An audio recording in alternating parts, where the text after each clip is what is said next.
Right. Usually I do that beforehand, but evidently I didn't do it this time. So, good afternoon, everyone. Welcome back to another episode of the Wilderness Fitness Podcast. I'm your host this afternoon, Dr. Rob Minturn, physical therapist, strength and conditioning specialist.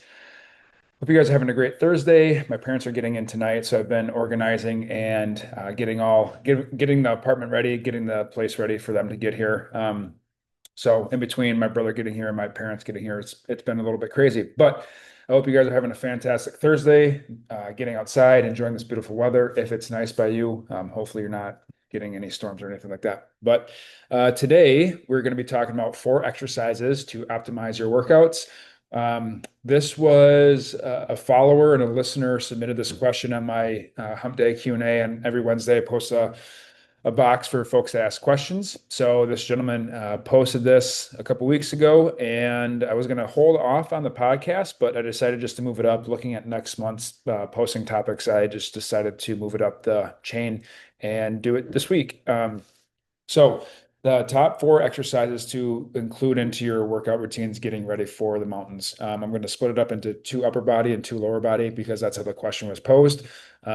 So appreciate you submitting this question. And if you guys, any other listeners, if you guys don't know that, follow me on Instagram and certainly submit your questions on Wednesdays. I'm more than happy to answer those questions.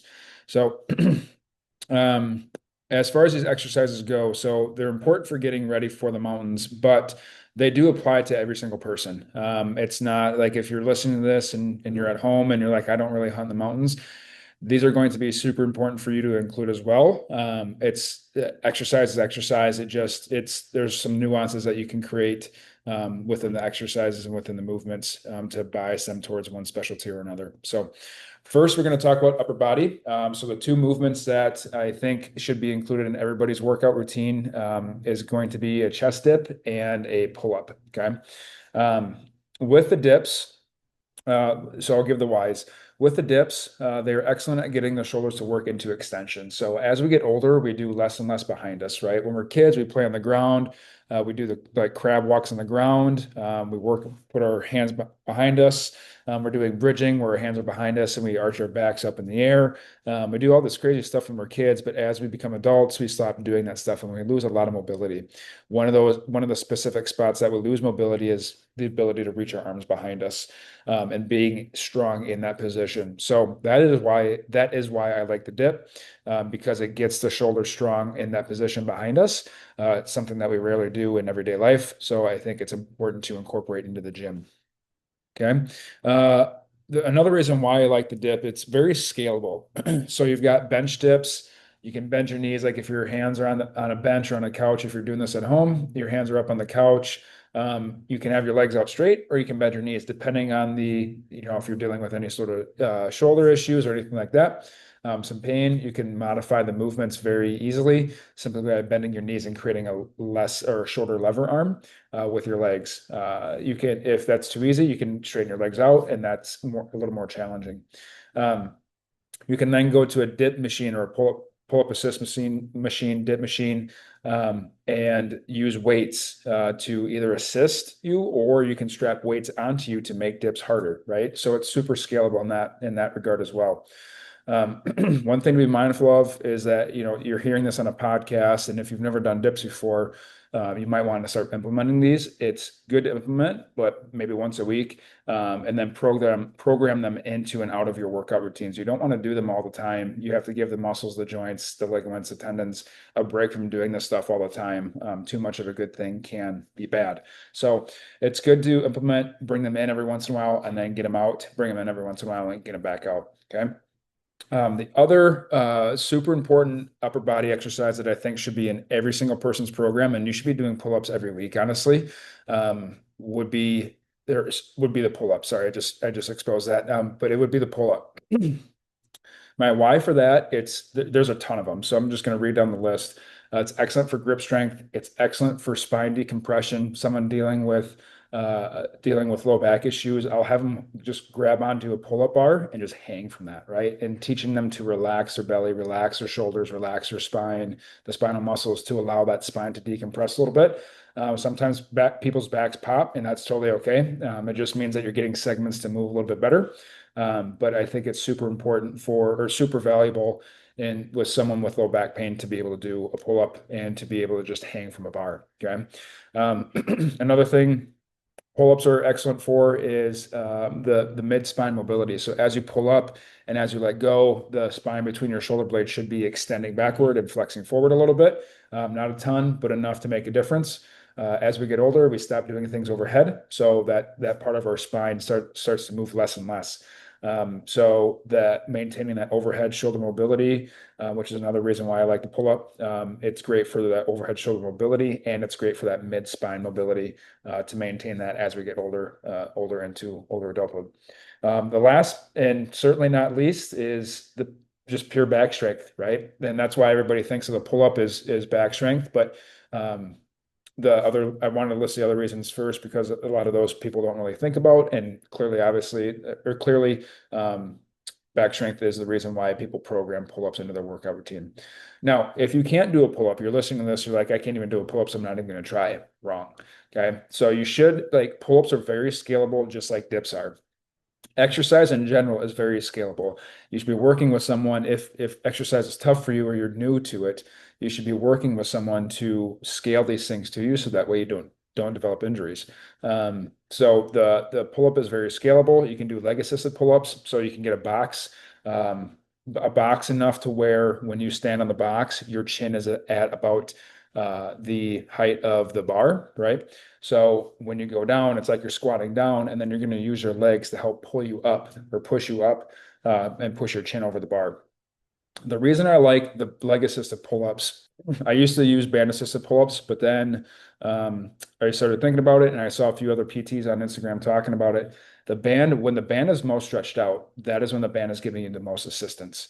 When the band is giving you the most assistance, that's the part of the pull-up that is the most difficult for people. It's not like once you start the pull-up, generally folks are able to finish it the rest of the way.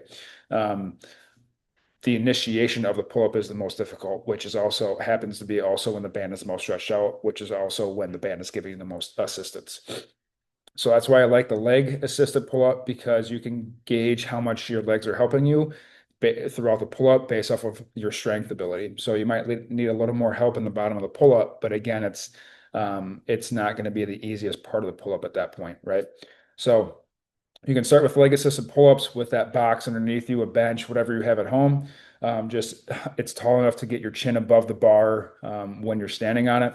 Then you can go to a pull-up assist machine, right? So if you're going to the gym and you don't have access to boxes, but they might have a pull-up assist machine, it's very similar. It's usually the same machine as the bench dip machine, but then you can select the amount of weight that you're using to assist you up and down. So it's giving you the same assistance throughout the entire motion at that point.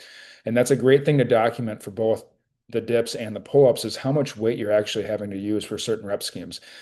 You might be able to do 5 pull-ups in a row, but if you program in, or like when I'm working with folks and I have them program in 15 pull-ups into their workout routine, they can't do 15 pull-ups at their body weight. So they'll have to use assistance of some kind to do that, which is totally okay. But you're trying to work those lats in an endurance rep range, which is very beneficial. So you need to be able to do 15 pull-ups in a row, right? So how are you going to do that? You can use a pull-up assist machine or a leg assisted pull-up. If those are too easy and you can crank up 30 pull-ups in a row, that's awesome, but you're missing the boat on when you program heavy pull-ups, right? So it's very beneficial to do 30 in a row, but it's also very beneficial to do 5 in a row. At that point, you're going to do weighted pull-ups. You can weight yourself with a vest, you can weight yourself with a dumbbell between your thighs or between your feet.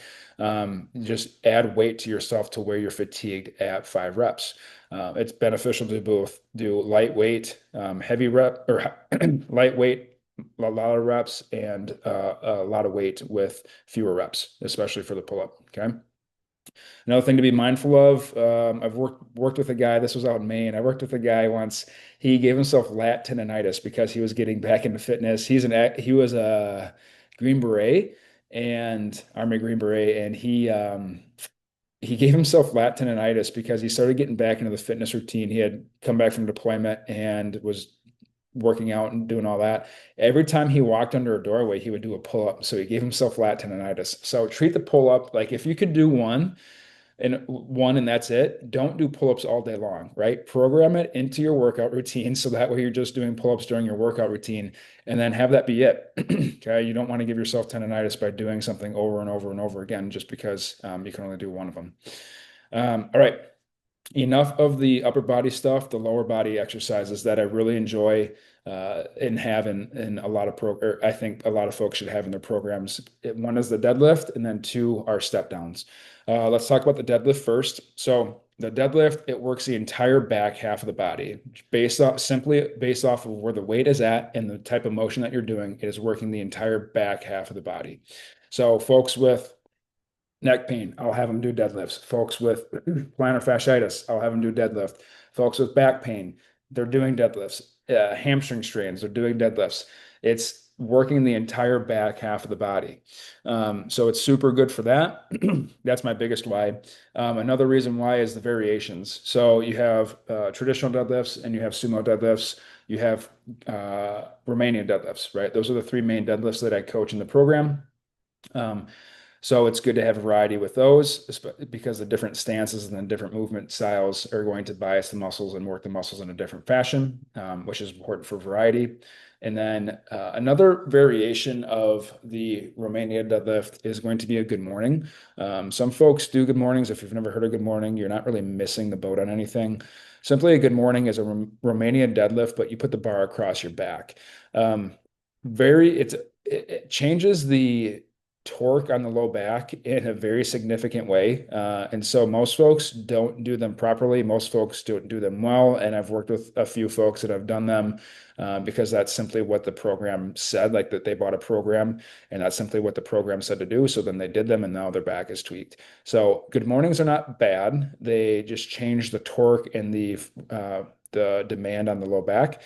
So you need to be very mindful of technique and how much weight you're using there. Okay. If you're using a lot of weight from Romanian deadlifts and you switch to good mornings, you're likely going to you need to be very mindful of how much weight you're putting on the bar. Focus on technique first and then load the bar up as you need to. But you might be surprised at how little weight you can do with a good morning. Okay. The other benefit of a deadlift is simply the mindset. You're picking heavy stuff up and you're setting it down. Especially in the clinic, because I can see, like when I work with folks online, I'm not in the gym with them. I'm not doing a session live with them in terms of being in the gym when they do this stuff. So in the clinic is usually when I see that green light turn on. When they do a deadlift and they pick something up and their back does not hurt, or they pick something up and their pain does not increase at all. And then they look over at me like, holy shit, I just did that. Like it's freaking incredible to see that. So the mindset shift of being able to do this stuff and not injure yourself, or being able to do this stuff despite you having some sort of ailment and it doesn't flare up. It's super important. I think it's super awesome to see in the clinic. So one thing to be mindful of with the deadlift is technique. We're going to go to, what's up, man? What's up, Levi? And we're going to go over technique real quick, some key points here. But again, it's hard to just give technique over a podcast. So if you're new to deadlifting, be super mindful of this stuff. It is a hinge. You're not squatting. You do not want to squat your deadlift. So by that I mean a lot of folks will drop their ass as they deadlift down. Your shoulders should be above your hips. Your hips should be above your thighs. So it's kind of like you make a greater than sign or less than sign, I guess, depending on what way you're facing or how you want to think about it. But you're making one of those greater than or less than signs with your shoulders being the top, your hips being the middle, the apex of that sign, and then your knees being the bottom part of that sign. And that's what your body should look like. And then before you pull up, that bar is touching your shins before you pull up. Any gap between your shin and that bar is going to be extra torque and extra torque on your back. There's no sense in doing that. So make sure that bar is touching your shins as you pull up and slide that bar up and down your shins and up and down your thighs. Okay. The last one The last lower body exercise, or the last of the top four, is the step down. Stepping down and being loaded while you step down is, I think, super important to train because a lot of folks don't have, if they're going to have knee issues or hip issues or back issues or anything like that, ankle issues, it's usually on the way down the mountain. It's not necessarily always on the way up on the mountain. So why not train that, in my opinion? So with step downs, they're great for hip control. They're great for knee stability. They're great for ankle stability. You know, if you got a bum knee or sprain an ankle, it's the step downs are great to teach the stability at those joints. So that's one reason why. Another reason why, like I just touched on, it teaches the control for the downhill. It teaches the control for the descent down the mountain, especially if you have a heavy pack on. Um, Another thing with the step downs, there's 4 or 5 variations that I coach in the program. So it's important to not just do forward step downs or lateral step downs. It's important to add in the variety of this stuff because you're not always going to be working in a straight up and down or uh, straight up and down or straight left and right going down the mountain. There's going to be variety in your motions, so you need to train that as well. Okay. It does highlight the single leg activity like this is going to highlight this any sort of strength or stability deficits. So I think it's again, the step down is a great way to highlight these deficits, but then also train the deficit. And it's super scalable. You can change the height of the stair. You can start on a plate, right? If your gym has bumper plates, you can start on the bumper plates. Then you can progress to a 4-inch box and maybe a 6-inch box and maybe a 10-inch box and then a 14-inch box, whatever they have. But you can always progress the height of the stair. You can scale it with carry positions. So you can start with a farmer's carry, then you can go to a rat carry, then you can go to an overhead carry, then you can go to an overhead carry with a suitcase carry. So you can add these different variabilities to change where the weight is at on you. And then that's going to make the leg that's work even work in a different fashion. Again, work harder to add that stability. And then with the step downs, you can even add in an unsteady surface. I don't typically recommend adding in some sort of foam or Dynadisc or Bosu ball or anything like that. But for training, but this would be like a one instance where adding that in that unsteady surface would be beneficial. So that way you can train like if your ankle does roll in, you have that stability to counteract that and not injure yourself. So one thing to keep in mind there too. Be mindful of technique. So it's big with this. It is definitely a hinging motion. It's not a squatting motion. So again, you're sticking your ass back as you squat down. It's not just straight squatting down to let that working leg knee go way forward. You want to keep the heel on the step that you're standing or stepping down from, and then the lowering leg taps the ground. You don't necessarily shift all your weight onto that lowering leg. You tap that ground with that heel, with that lowering leg heel, and then you come right back up. A cue that I give folks is that you're not, if there's a raw egg underneath that heel, you're not going to crack that raw egg. All right. And that's it. So, clinical bottom line, these are my top 2 exercises for both upper body and lower body. I shouldn't say top 2. These are like some of my favorite exercises for the upper body and lower body. These are certainly not the end all be all. I left out push-ups. Push-ups are an excellent exercise for folks who can learn to control their body weight. They're super scalable. There's a ton of variety with the push-up. So I think that should be in everybody's program. And also the squat. Like you can't have a workout routine that's getting you ready for the mountains without a squat. These two that just these two movements here just I guess wouldn't make the top 2. But I would say squat is just as important as a deadlift or a step down. It just the other 2 work the back half of the body, and that's why I really like them because it gives some love to the glutes, the hamstrings, and the low back. Um, the squat, the variety again, there's different movements to bias different parts of the core. You can do Zercher squats, you can do front squats, you can do back squats, you can do sumo squats to change your stance. There's a ton of different squatting varieties to get ready for the mountains. So I really do like the squat. It just didn't make the top two, but I did want to touch on it.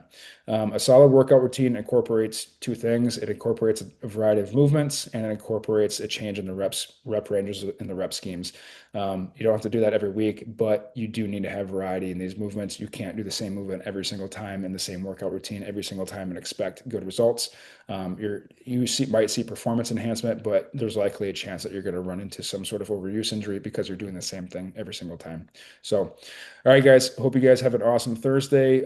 If you are gearing up to get ready for the mountains and you're not sure if you're ready or not, and you're not sure if you're preparing well or not, check out the Wilderness Fitness Readiness Quiz.